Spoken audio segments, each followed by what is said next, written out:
नमस्कार मित्रों, स्वागत करते हैं आपका अपने चैनल स्टडी विद सत्यम के इस ऑनलाइन प्लेटफॉर्म पर। मित्रों, आज के सेशन में हम एलएलबी 6 सेमेस्टर के प्रथम प्रश्न पत्र महिला एवं आपराधिक विधि के आगे के प्रश्नों को समझकर याद करेंगे। इससे पहले के हम सेशन में हम लगभग 185 से अधिक प्रश्नों को याद कर चुके हैं। तो जिन मित्रों ने पहले वाला सेशन नहीं देखा हो तो इसी चैनल की प्लेलिस्ट में जाकर देख लें और सभी मित्र इस चैनल को सब्सक्राइब अवश्य कर लें ताकि अन्य लॉ से संबंधित वीडियो भी आपको आसानी से मिल सके। तो चलिए शुरुआत करते हैं आज के सेशन की।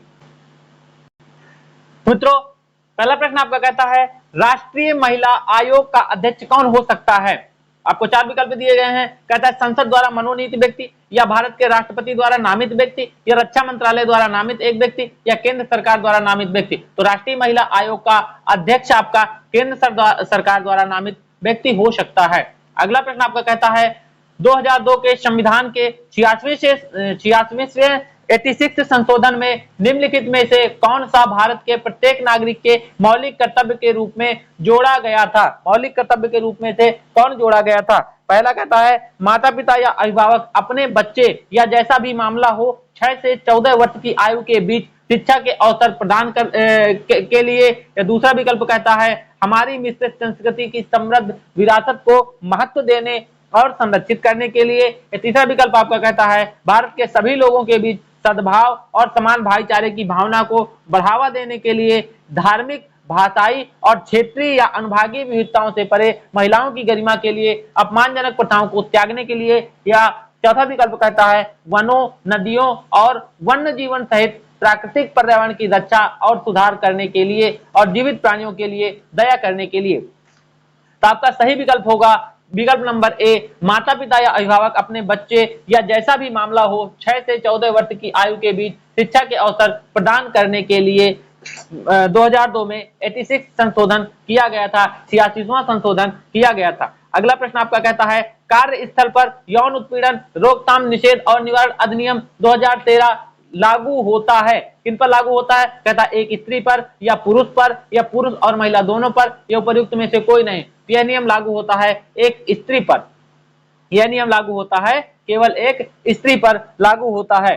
अगला प्रश्न आपका कहता है कि कार्यस्थल पर यौन उत्पीड़न रोकथाम निषेध और निवारण अधिनियम 2013 लागू होता है। कहता है किस क्षेत्र में लागू होता है। संगठित क्षेत्र में, असंगठित क्षेत्र में, संगठित और असंगठित दोनों क्षेत्रों में, या उपयुक्त में से कोई नहीं। तो यह नियम लागू होता है संगठित और असंगठित दोनों क्षेत्रों में। अगला प्रश्न आपका कहता है कार्यस्थल पर यौन उत्पीड़न रोकथाम निषेध और निवारण अधिनियम 2013 प्रत्येक संगठन को यौन उत्पीड़न की शिकायतों के निवारण के लिए एक समिति बनाने का आदेश देता है। महिला कर्मचारियों द्वारा दायर की गई है। इस समिति को कहा जाता है, इस समिति को क्या कहा जाता है। महिला प्रकोष्ठ, आंतरिक शिकायत समिति या स्थानीय शिकायत समिति। तो इस समिति को कहा जाता है आंतरिक शिकायत समिति। क्या कहा जाता है, आंतरिक शिकायत समिति। अगला प्रश्न आपका कहता है यदि कोई महिला घरेलू कामगार अपने नियोक्ता के खिलाफ यौन उत्पीड़न की शिकायत दर्ज कराती है तो निम्नलिखित में से कौन सा निवारण प्रदान कर सकता है।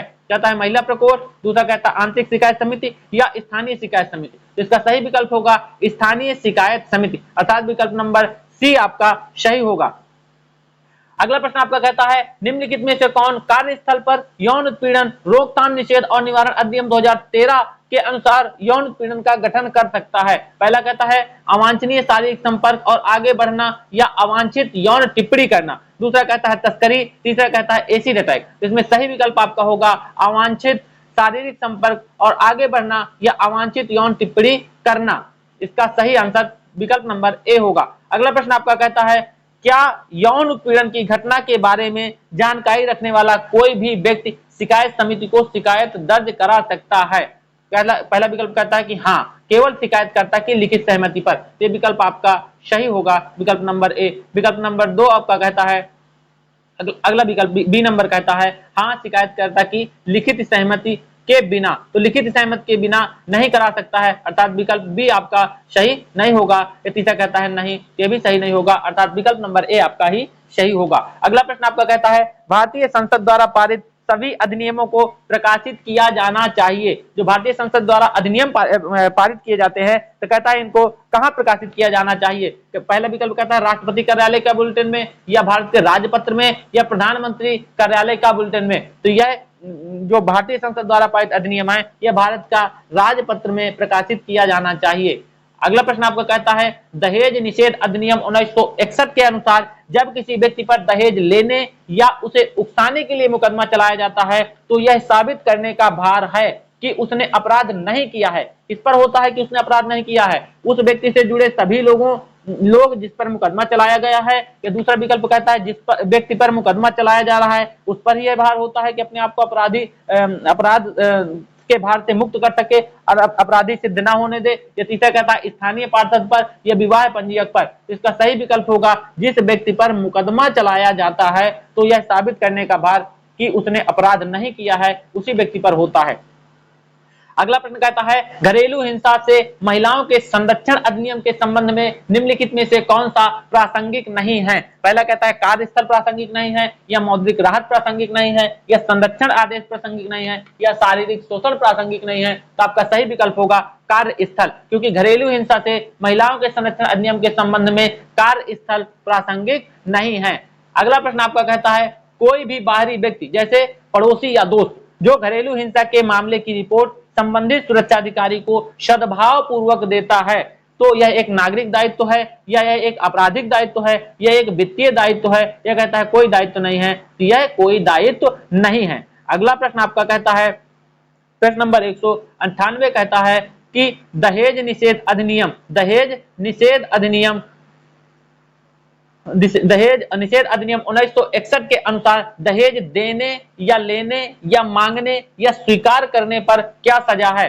कहता है 5,000 रुपए तक का जुर्माना, या 6 महीने तक की कैद और 5,000 रुपए तक जुर्माना, या 3 महीने तक की सजा और 1,000 रुपए का जुर्माना, या कहता है 1 साल तक की सजा और 10,000 रुपए तक का जुर्माना। तो इसका सही विकल्प होगा 6 महीने तक की कैद और 5,000 रुपए तक जुर्माना, अर्थात विकल्प नंबर बी आपका सही होगा।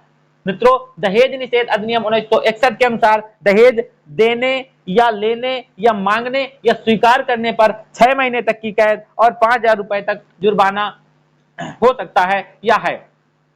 अगला प्रश्न आपका कहता है आईपीसी की धारा 304 बी के अनुसार यदि किसी महिला की शादी के एक्स वर्ष, एक्स मतलब कुछ भी मान लीजिए, एक्स वर्ष के भीतर असामान्य परिस्थितियों में मृत्यु हो जाती है तो इसे दहेज मृत्यु कहा जाता है बशर्ते एक्स है। कह रहा है वो कितने वर्ष है, शादी कितने वर्ष के भीतर यदि उसकी असामान्य परिस्थितियों में मृत्यु हो जाती है तो उसे दहेज मृत्यु कहा जा सकता है। पहला विकल्प कहता है 5 साल, दूसरा कहता है 6 साल, तीसरा कहता है 7 साल, या चौथा कहता है 8 साल। तो इसका सही उत्तर होगा 7 साल।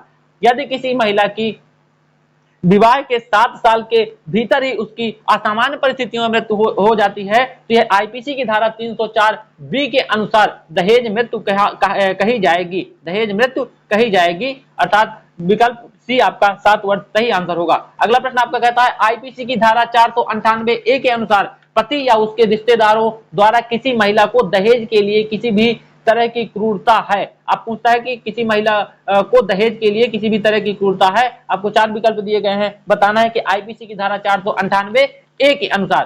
पहला विकल्प कहता है एक गैर जमानती अपराध जिसमें 3 साल तक की जेल और जुर्माना हो सकता है। दूसरा कहता है 3 साल तक की जेल और जुर्माना के साथ एक जमानती अपराध है। तीसरा विकल्प कहता है 5,000 रुपए तक के जुर्माने के साथ यह अपराध है। या चौथा विकल्प कहता है एक गैर जमानती अपराध जिसमें 7 साल तक की जेल और जुर्माना हो सकता है। तो इसका सही उत्तर होगा कि यह एक गैर जमानती अपराध जिसमें 3 साल तक की जेल और जुर्माना हो सकता है। अगला प्रश्न आपका कहता है आपराधिक कानून संशोधन अधिनियम के अनुसार, आपराधिक कानून संशोधन अधिनियम के अनुसार व्योरिज्म के एक आपराधिक अपराध है। इसका अर्थ है घरेलू वातावरण में महिलाओं के खिलाफ हिंसा या कार्यस्थल पर महिलाओं के खिलाफ हिंसा या एक निजी कृत्य में लगी महिलाओं की छवियों को देखना या कैप्चर करना। यह कहता है पोर्नोग्राफी दिखा रहा है। तो इसका सही विकल्प होगा विकल्प नंबर सी, यह एक निजी कृत्य में लगी महिला की छवियों को देखना या कैप्चर करना है। अगला प्रश्न आपका कहता है अगला प्रश्न आपका कहता है निम्नलिखित प्रतिष्ठान जिसमें 10 या अधिक कर्मचारी कार्यरत हैं मातृत्व लाभ के अंतर्गत नहीं है। मातृत्व लाभ अधिनियम के अनुसार वृक्षारोपण क्षेत्र, विकल्प नंबर बी कहता है भारतीय रेलवे के निजी ट्रेन टिकटिंग क्षेत्र का अधिकृत किया या कहता है तीसरा विकल्प मेकअप और हेयर ड्रेसर एजेंसी, यह कहता है उपयुक्त में से कोई नहीं। तो दिए गए विकल्पों में से उपयुक्त में से कोई नहीं। अगला प्रश्न आपका कहता है मातृत्व लाभ अधिनियम के अनुसार निम्नलिखित स्थिति में मातृत्व लाभ लागू नहीं होते हैं। कहता है मातृत्व लाभ कब लागू नहीं होते हैं। पहला विकल्प कहता है यदि बच्चे का जन्म वेडलॉक के बाहर हुआ है, यदि दूसरा विकल्प कहता है यदि महिला अविवाहित है, या तीसरा कहता है उपयुक्त में से कोई नहीं। तो ये उपयुक्त में से कोई नहीं आंसर सही होगा क्योंकि इन दोनों विकल्पों में मातृत्व लाभ लागू होता है। अगला प्रश्न आपका कहता है जुबीना, अगला प्रश्न में है कि जुबीना पिछले 8 महीने से एक निजी अस्पताल में अस्थायी कार्यालय कर्मचारी के रूप में कार्यरत है।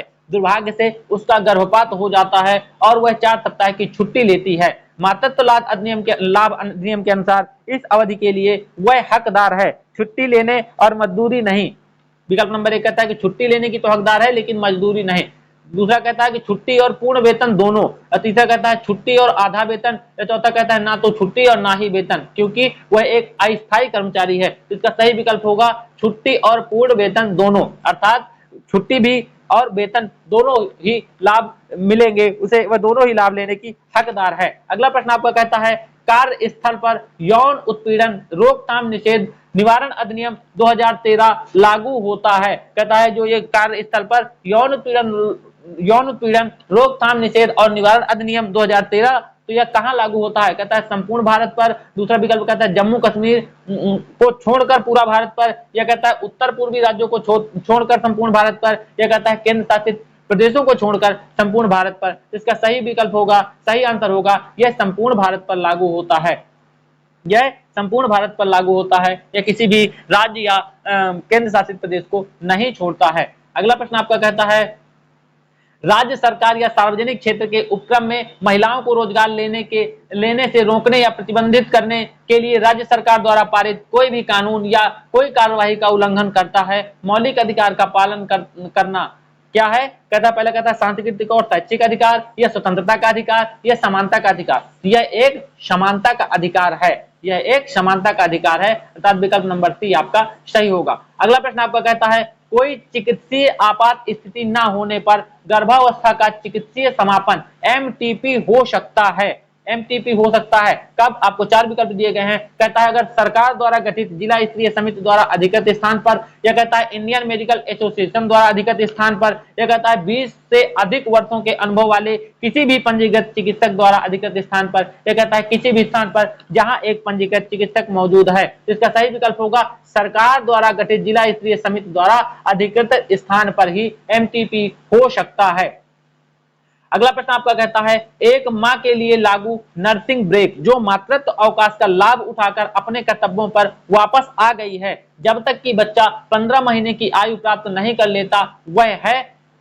विकल्प ए कहता है आपका नियमित अंतराल या आराम की अवधि सहित काम के घंटों के दौरान एक ब्रेक, या दूसरा कहता है कि नियमित अंतराल आराम अवधि को छोड़कर काम के घंटों के दौरान एक ब्रेक वदम, या तीसरा कहता है नियमित अंतराल आराम की अवधि सहित काम के घंटों के दौरान 2 ब्रेक, या चौथा विकल्प कहता है नियमित अंतराल या आराम की अवधि को छोड़कर काम के घंटों के दौरान 2 ब्रेक। तो इसका सही आंसर होगा कि यह नियमित अंतराल आराम की अवधि को छोड़कर काम के घंटों के दौरान 2 ब्रेक ले सकती है। अगला प्रश्न आपका कहता है प्रश्न नंबर 209 कि निम्नलिखित में से कौन बलात्कार के कृत्यों के रूप में योग्य नहीं होगा। आपको 4 कृत्य दिए गए हैं। कहता है बलात्कार के कृत्यों के रूप में कौन योग्य नहीं होगा। पहला प्रश्न कहता है लिंग योनि में प्रवेश करने का प्रयास करता है लेकिन प्रवेश नहीं करता, ये योग्य होगा। दूसरा कहता है सहमति देने से में असमर्थ महिला के साथ यौन संबंध रखता है, या तीसरा कहता है पत्नी के साथ या उसकी सहमति के बिना यौन संबंध, या चौथा विकल्प आपका कहता है कि व्यक्ति 18 वर्ष से कम उम्र की महिला के साथ यौन संबंध रखता है। इसमें आपका सही आंसर होगा पत्नी के साथ या उसकी सहमति के बिना यौन संबंध रखता है। पत्नी के साथ या उसकी सहमति के बिना यौन संबंध रखता है। अगला प्रश्न आपका कहता है भारतीय कानून के अनुसार विवाह की न्यूनतम आयु क्या है। सबसे सरल क्वेश्चन है ये कि भारतीय कानून के अनुसार विवाह की न्यूनतम आयु क्या है। पहला विकल्प कहता है महिलाओं के लिए 16 वर्ष और पुरुषों के लिए 19 वर्ष, गलत। दूसरा कहता है कि महिलाओं के लिए 18 वर्ष और पुरुषों के लिए 21 वर्ष। तीसरा कहता है 21 वर्ष महिलाओं के लिए, 21 वर्ष महिलाओं और पुरुषों दोनों के लिए। या चौथा विकल्प कहता है 18 वर्ष पुरुषों और महिलाओं दोनों के लिए। तो आपका विकल्प नंबर बी ही सही होगा कि महिलाओं के लिए 18 और पुरुषों के लिए 21 वर्ष। अगला प्रश्न आपका कहता है उस महिला के साथ बलात्कार करने के दोषी व्यक्ति के लिए न्यूनतम और अधिकतम सजा क्या होगी जो कभी उसकी पत्नी नहीं रही।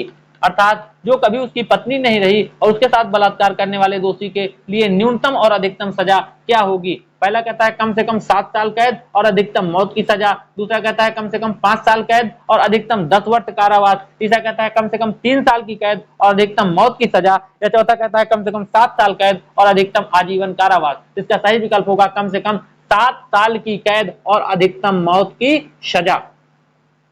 अगला प्रश्न आपका कहता है व्योरिज्म के दोषी व्यक्ति के लिए प्रथम अपराध पर दंड है, कितना दंड है। कहता है 1 से 3 साल की कैद। दूसरा कहता है 6 महीने से 1 साल की कैद। या तीसरा कहता है मौद्रिक जुर्माना और 6 महीने तक कारावास। या चौथा कहता है केवल मौद्रिक जुर्माना। यहाँ पर आपका सही उत्तर होगा 1 से 3 साल की कैद। विकल्प नंबर ए आपका सही होगा। अगला प्रश्न आपका कहता है पहली बार अपराध करने पर किसी महिला का पीछा करने की सजा है। अगर पहली बार अपराध करने पर किसी महिला का पीछा करने की सजा है 3 साल तक कारावास। दूसरा कहता है 6 महीने से 1 साल तक की कैद। या तीसरा कहता है मौद्रिक जुर्माना और या 6 महीने तक कारावास। या कहता है केवल मौद्रिक जुर्माना। इसका सही विकल्प होगा 3 साल तक कारावास। अगला प्रश्न आपका कहता है महिलाओं के अधिकारों से वंचित करने जैसे मामलों में एनसीडब्ल्यू के पास एक दीवानी अदालत की शक्तियां हैं। यह कथन आपका पूछा गया है कि महिलाओं के अधिकारों किससे वंचित करने वाले जैसे मामलों में एनसीडब्ल्यू के पास एक दीवानी अदालत की शक्तियां हैं। यह कथन आपका सत्य है या असत्य है। यह कथन आपका पूर्णतया सत्य है। अगला प्रश्न आपका कहता है क्या निम्नलिखित यौन उत्पीड़न का कार्य हो सकता है निहित मांग के साथ एक अपराध टिप्पणी या यौन पक्ष के लिए अनुरोध पर।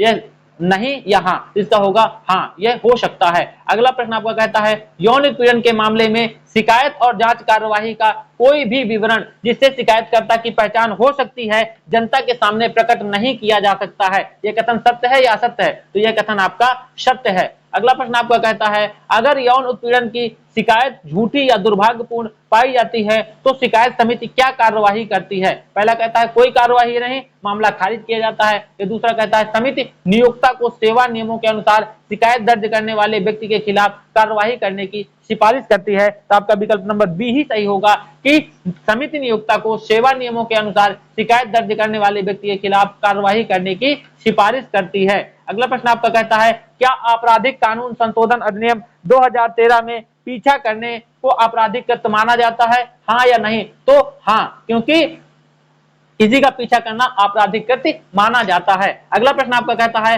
आपराधिक कानून संशोधन अधिनियम 2013 के अनुसार जब पीड़िता द्वारा उसके खिलाफ किए गए यौन उत्पीड़न या बलात्कार के अपराध के बारे में जानकारी दी जाती है तो जानकारी केवल महिला पुलिस अधिकारी द्वारा दर्ज की जा सकती है। यह कथन सत्य है या असत्य है। तो यह कथन पूर्णतया सत्य है। जब कोई पीड़िता जानकारी देती है तो वह जानकारी केवल महिला पुलिस अधिकारी द्वारा ही लिखित की जा सकती है।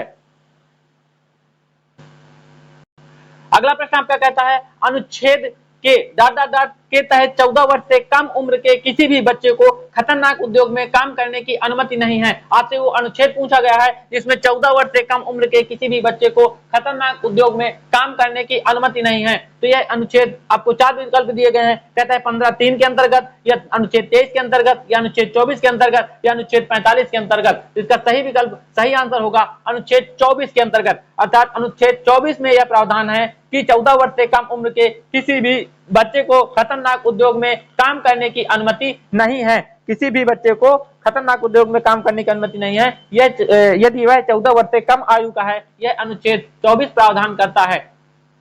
अगला प्रश्न आपका कहता है बच्चे की गवाही है। अगर बच्चे की गवाही है, ये रिपीटेड प्रश्न है, इसके पहले वाले वीडियो में हम इस प्रश्न को डिस्कस कर चुके हैं, समझ चुके हैं, पढ़ चुके हैं।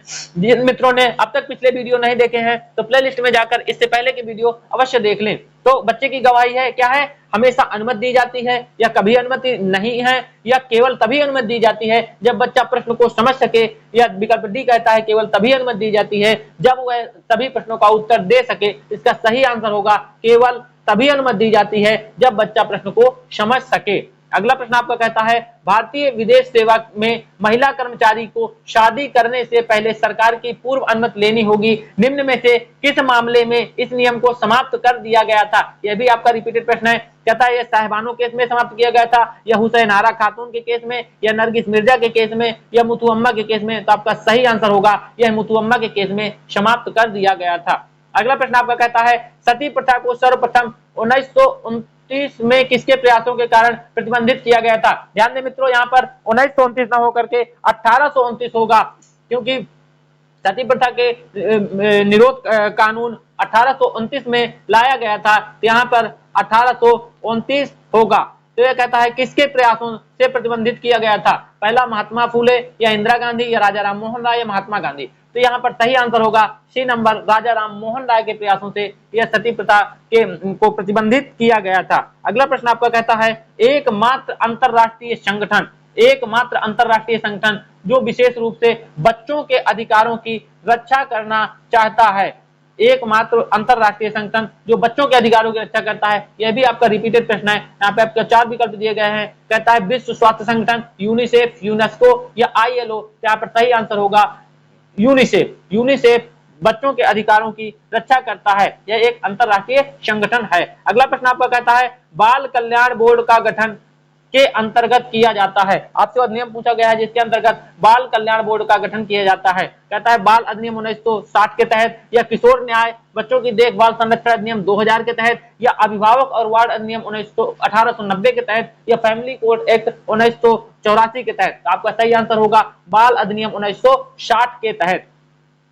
अगला प्रश्न आपका कहता है मुस्लिम विवाह विघटन अधिनियम 1939 के अंतर्गत मुस्लिम पत्नी निम्नलिखित आधारों पर तलाक की मांग कर सकती है। आपको 4 विकल्प दिए गए हैं। कहता है किसके आधार पर मुस्लिम पत्नी तलाक की मांग कर सकती है? पहला विकल्प कहता है पति 4 साल या उससे अधिक समय से लापता हो। दूसरा कहता है कि 1 वर्ष की अवधि के लिए बनाए रखने की विफलता में। तीसरा कहता है 3 वर्ष के लिए कारावास। या चौथा कहता है बाईगैमी। तो यहाँ पर सही विकल्प होगा यदि पति 4 साल या उससे अधिक समय से लापता है तो मुस्लिम पत्नी तलाक की मांग कर सकती है। अगला प्रश्न आपका कहता है किशोर न्याय बच्चों की देखभाल संरक्षण अधिनियम 2000 के अंतर्गत अपराधी किशोर कौन है? ये सब रिपीटेड क्वेश्चन है आपके, ये परीक्षाओं के दृष्टिकोण से इंपॉर्टेंट भी हैं, परीक्षाओं में आते भी हैं, इसलिए प्रश्नों को बार बार रिपीट किया जा रहा है ताकि यह प्रश्न आपको पूर्णतः याद हो सके।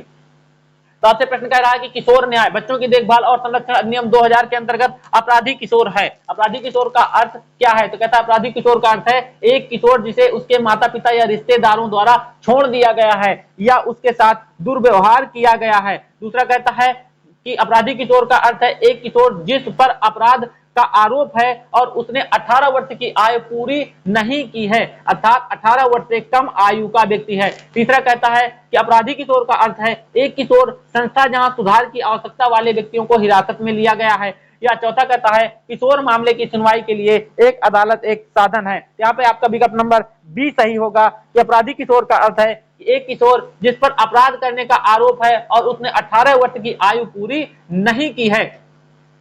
अगला प्रश्न आपका कहता है एमनियोसेंटेंसिस टेस्ट है क्या है? कहता पहला कहता है भ्रूण के स्वास्थ्य और लिंग के निर्धारण करने के लिए परीक्षण। दूसरा कहता है कि विकल्प नंबर बी आपका कहता है मूत्र में कीटोन निकायों के निर्धारण करने के लिए परीक्षण। या तीसरा कहता है स्तन कैंसर के निर्धारण के लिए परीक्षण। या चौथा कहता है HIV का पता लगाने के लिए परीक्षण। तो इसका सही आंसर होगा विकल्प नंबर ए भ्रूण के स्वास्थ्य और लिंग का निर्धारण करने के लिए परीक्षण। अगला प्रश्न आपका प्रश्न नंबर 229। प्रश्न नंबर 229 आपका कहता है कि अमान्य या अनियमित विवाह के रूप में जाना जाता है कहता है बालिग विवाह को, मुता विवाह को, शही विवाह को या फासीद विवाह को। तो आपका सही आंसर होगा फासीद विवाह को जाना जाता है। अगला प्रश्न आपका कहता है संयुक्त राष्ट्र महासभा द्वारा महिलाओं के खिलाफ सभी प्रकार के भेदभाव के उन्मूलन पर कन्वेंशन को अपनाया गया था।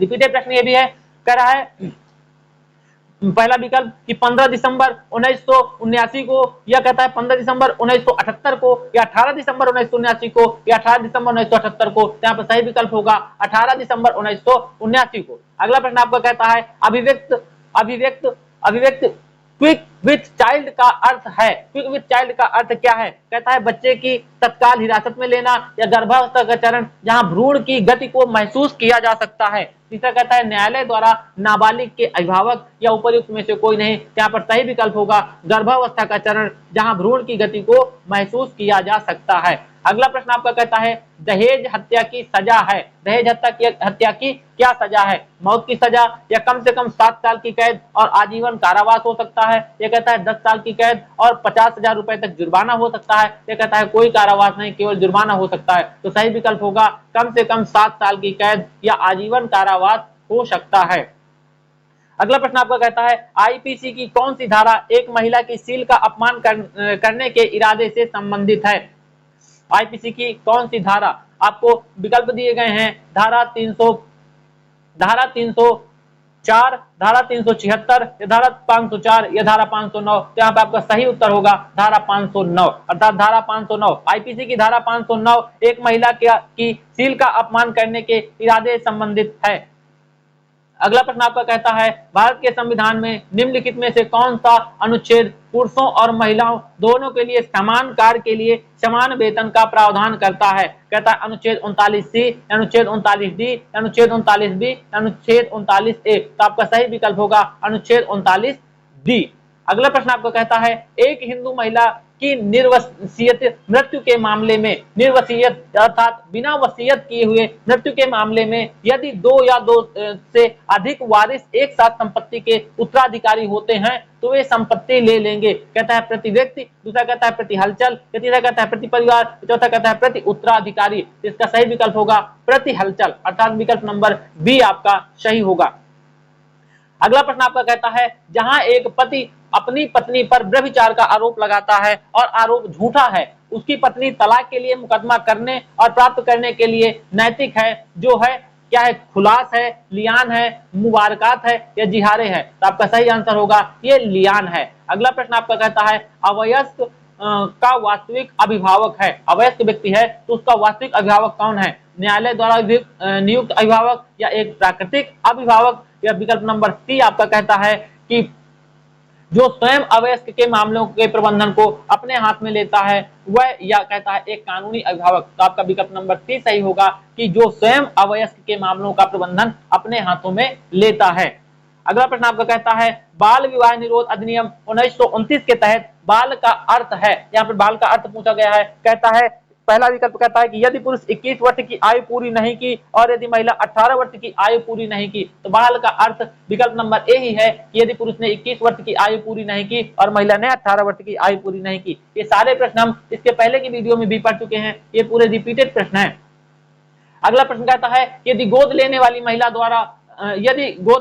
महिला द्वारा और गोद लेने वाले व्यक्ति पुरुष तो दत्तक माता को गोद लिए जाने वाले व्यक्ति से कितने वर्ष बड़ा होना चाहिए? इसका सही विकल्प है 21 वर्ष बड़ा होना चाहिए। अगला प्रश्न आपका कहता है राज्य महिलाओं के लिए विशेष प्रावधान कर सकता है, यह कहाँ उल्लेख किया गया है? इसका सीधी सी बात यह है कि राज्य महिलाओं के लिए विशेष प्रावधान कर सकता है, इसका उल्लेख कहाँ है? यह भारत के संविधान के अनुच्छेद 15(3) के अनुसार सत्य कथन है। इसका उल्लेख भारत के संविधान के अनुच्छेद 15(3) में किया गया है। अगला प्रश्न आपका कहता है मातृत्व लाभ अधिनियम के अनुसार एक महिला मातृत्व लाभ के लिए पात्र होने के लिए कितने दिनों तक एक प्रतिष्ठान में काम करना पड़ता है? इसका सही आंसर होगा पिछले 12 महीनों में 80 दिन तक कार्य करना अनिवार्य होता है, आवश्यक होता है। मित्रों ये सारे रिपीटेड क्वेश्चन है, आपको एक बार इनको याद कर चुके हैं, पढ़ चुके हैं, लेकिन ठीक है इसमें आपका रिवीजन भी होता जा रहा है। अगला प्रश्न आपका कहता है निम्नलिखित में से किस ऐतिहासिक मामले में वर्ष 1983 में आपराधिक कानून में संशोधन किया गया था? इसको हम पढ़ चुके हैं, तो इसका आंसर होगा तुकाराम बनाम महाराष्ट्र राज्य। तुकाराम बनाम महाराष्ट्र राज्य, ANR महाराष्ट्र राज्य। अगला प्रश्न आपका कहता है मुस्लिम महिलाएं विवाह और अधिकार संरक्षण अपराधीकरण क्या है? तो यह है तलाके बिद्दत, तलाके बिद्दत, तलाके बिद्दत। अगला प्रश्न आपका कहता है अनैतिक देह व्यापार रोकथाम अधिनियम 1956 की धारा 4 के अनुसार नाबालिग वेश्या की कमाई पर जीवन यापन करने वाले व्यक्ति के लिए कितनी सजा का प्रावधान है? इसके लिए कम से कम 7 वर्ष की अवधि के लिए कारावास और 10 वर्ष से अवधि के लिए नहीं, 10 वर्ष, अधिकतम 10 वर्ष, अर्थात कम से कम 7 वर्ष और अधिकतम 10 वर्ष की सजा का प्रावधान है। अगला प्रश्न आपका कहता है medical termination of pregnancy act का उद्देश्य है, medical termination of pregnancy, medical termination of pregnancy या गर्भपात एक्ट का उद्देश्य है, इसका उद्देश्य है कि यह पंजीकृत चिकित्सा व्यवसायी द्वारा कुछ गर्भधारण की समाप्ति और उससे संबंधित या उसके आंशिक मामलों का उपबंध करने के लिए है। अगला प्रश्न आपका कहता है मुस्लिम कानून के तहत 3 तलाक की अवधारणा है, तो यह ज्यादातर अस्वीकृत रूप है, ज्यादातर तलाक का अस्वीकृत रूप है 3 तलाक। अगला प्रश्न आपका कहता है यदि एक हिंदू महिला अपने 2 बच्चों और अपने माता पिता को छोड़कर निर्वसीयत मर जाती है तो उसकी संपत्ति का बंटवारा किया जाता है, तो उसकी संपत्ति उसके बच्चों में समान रूप से वितरित कर दी जाती है। अगला प्रश्न आपका कहता है किस अधिनियम के अंतर्गत एक महिला अपने अभिभावकों द्वारा क्रूरता के अधीन होने पर सुरक्षा की मांग कर सकती है? तो आपको घरेलू हिंसा में महिलाओं का संरक्षण अधिनियम के अधीन वह सुरक्षा की मांग कर सकती है। मित्रों ये सारे प्रश्न हम पहले ही याद कर चुके हैं। अगर जिन मित्रों ने ये प्रश्न नहीं देखे हैं तो इसके पहले की वीडियो प्लेलिस्ट में जाकर अवश्य देख लें, ताकि ये सारे प्रश्न आपको उसी प्लेलिस्ट में उन्हीं वीडियो में याद कराए जा चुके हैं। यहाँ पर केवल रिवीजन के तौर पर ही इनको समझाया जा रहा है। अगला प्रश्न आपका कह रहा है यदि एक ईसाई महिला अपने पति की निर्वसीयत संपत्ति से उत्तराधिकार का दावा करना चाहती है तो निम्नलिखित में से कौन सा कानून लागू होगा? तो यहाँ पर भी वही कानून लागू होगा, उत्तराधिकार अधिनियम का, यहाँ पर उत्तराधिकार अधिनियम का कानून लागू होगा, अर्थात भारतीय उत्तराधिकार अधिनियम लागू होगा। अगला प्रश्न आपका कहता है भारतीय संविधान के अंतर्गत महिलाओं और बच्चों के लिए निम्नलिखित में से किस अनुच्छेद के तहत विशेष प्रावधान किए गए हैं? तो महिलाओं और बच्चों के लिए विशेष प्रावधान किसके तहत किए गए हैं? तो धारा 15(3) के तहत किए गए हैं। अगला प्रश्न आपका कहता है जब सती आयोग रोकथाम अधिनियम 1987 की धारा 4 के अंतर्गत किसी अपराध के लिए मुकदमा चलाया जाता है तो अपराध न करने के सबूत का भार निम्नलिखित में से किस पर होता है? तो यह होता है गवाह पर। किस पर होता है? गवाह पर होता है। अगला प्रश्न आपका कहता है यौन उत्पीड़न में निम्नलिखित में से कौन सा कार्य शामिल है? तो यौन उत्पीड़न में कौन सा कार्य शामिल है? किसी महिला के उसके गुणों के आधार पर पुरस्कार देना यौन उत्पीड़न में शामिल है। अगला प्रश्न आपको कहता है राष्ट्रीय महिला आयोग के सदस्यों की पदावधि होगी? तो राष्ट्रीय महिला आयोग के सदस्यों की पदावधि 3 वर्ष होगी। कितने साल होगी? 3 साल तक होगी। राष्ट्रीय महिला आयोग में सदस्यों की पदावधि 3 वर्ष तक होगी। अगला प्रश्न कहता है विशेष परिस्थितियों में अदालत विज्ञापन के माध्यम से दहेज देने के अपराध के लिए महीने तक कारावास की सजा दे सकती है। कितने महीने तक कारावास की सजा दे सकती है? तो यहाँ पर सही विकल्प होगा 6 महीने तक कारावास की सजा दे सकती है। कितने दिन तक दे सकती है? 6 महीने तक कारावास की सजा दे सकती है। अगला प्रश्न कहता है यदि कोई महिला घरेलू कामगार अपने नियोक्ता के खिलाफ यौन उत्पीड़न की शिकायत दर्ज कराती है तो निम्नलिखित में से कौन सा निवारण प्रदान कर सकता है? यहाँ पर आपका उत्तर होगा आंतरिक शिकायत समिति, आंतरिक शिकायत समिति। अगला प्रश्न आपका कहता है महिलाओं के खिलाफ भेदभाव के सभी रूपों के उन्मूलन पर कन्वेंशन CEDAW संयुक्त राष्ट्र महासभा द्वारा अपनाया गया था। कब अपनाया गया था? यह 1979 में अपनाया गया था, 1979 में। अगला प्रश्न कहता है NCW का मतलब है, NCW का मतलब है राष्ट्रीय महिला आयोग, अर्थात विकल्प नंबर सी आपका सही होगा, राष्ट्रीय महिला आयोग। अगला प्रश्न आपका कहता है निम्नलिखित में से कौन कार्यस्थल पर यौन उत्पीड़न रोकथाम निषेध और निवारण अधिनियम 2013 के अनुसार यौन उत्पीड़न का गठन करता है? यौन उत्पीड़न का गठन कौन करता है? तो यह एक अवांछनीय शारीरिक संपर्क और आगे बढ़ना या अवांछनीय यौन रूप से पप्तियां या टिप्पणियां करता है। इसका विकल्प नंबर ए ही सही होगा। अगला प्रश्न आपका प्रश्न नंबर 259, प्रश्न नंबर 259 कहता है कि एक पारिवारिक न्यायालय के पास आधिकारिकता का प्रयोग नहीं है। तो एक पारिवारिक न्यायालय के पास आधिकारिकता का परिवार न्यायालय के पास आधिकारिकता का प्रयोग नहीं होगा, यह होगा सत्र न्यायालय। अगला प्रश्न आपका कहता है यदि मुंबई में अपराध किया जाता है तो दहेज निषेध अधिनियम 1961 के अंतर्गत कौन सा न्यायालय अपराध की सुनवाई करेगा? तो यहाँ पर मेट्रोपॉलिटन मजिस्ट्रेट कौन सा सुनवाई करेगा? मेट्रोपॉलिटन मजिस्ट्रेट अपराध की सुनवाई करेगा। अगला प्रश्न आपका कहता है 15 वर्ष से कम आयु के बच्चे द्वारा किए गए अपराध का विचारण किसके द्वारा किया जाता है? तो यह विचारण किशोर न्याय बोर्ड द्वारा किया जाता है। अगला प्रश्न आपका कहता है बाल विवाह निरोध अधिनियम 1929 के अंतर्गत किया गया अपराध नहीं है, तो यह एक गैर संज्ञेय अपराध नहीं होगा। अगला प्रश्न आपका कहता है निम्नलिखित में से कौन लिंग आधारित हिंसा नहीं है? तो यहाँ पर लिंग आधारित हिंसा, वेश्यावृत्ति लिंग आधारित हिंसा है, कन्या भ्रूण हत्या भी लिंग आधारित हिंसा है, और अगला विकल्प आपका कहता है कि लिंग चयनात्मक गर्भपात यह भी लिंग आधारित हिंसा है, गैर इरादतन हत्या यह लिंग आधारित हिंसा नहीं है। अगला प्रश्न आपका कहता है सती प्रथा को सर्वप्रथम 1929 में किसके प्रयासों के कारण प्रतिबंधित किया गया था? कहता महात्मा ज्योतिबा फुले या इंदिरा गांधी या राजा राम मोहन राय या महात्मा गांधी? यहाँ पर सही विकल्प होगा राजा राम मोहन राय। अगला प्रश्न आपको कहता है घरेलू हिंसा में महिलाओं के संरक्षण अधिनियम के संबंध में निम्नलिखित में से कौन सा प्रासंगिक नहीं है? तो आपका कार्यस्थल प्रासंगिक नहीं है। ये सारे प्रश्न रिपीटेड प्रश्न हैं जिनको हम पहले भी पढ़ चुके हैं।